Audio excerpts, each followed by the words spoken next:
الحمد لله ربنا أنعم علي. نعم. هو شال مني البصر سبحان الله، والحمد لله وعلى هذه النعمة. أنا في صلاتي لا أدعو أن الله يرجع علي البصر. لا تريد أن يرجع الله؟ لماذا؟ لماذا؟ لعل يكون لي حجة عند الله يوم القيامة فيخفف عني بعضا من العذاب، وأقف بين يديه خائفا متوجلا يسألني ماذا فعلت في القرآن، فعسى أن يخفف عني، فالله يدخل من يشاء في رحمته،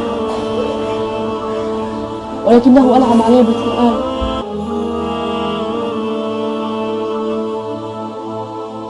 تذكرت في هذه اللحظات حال كثير من المسلمين المبصرين الذين تكاسلوا عن حفظ القرآن.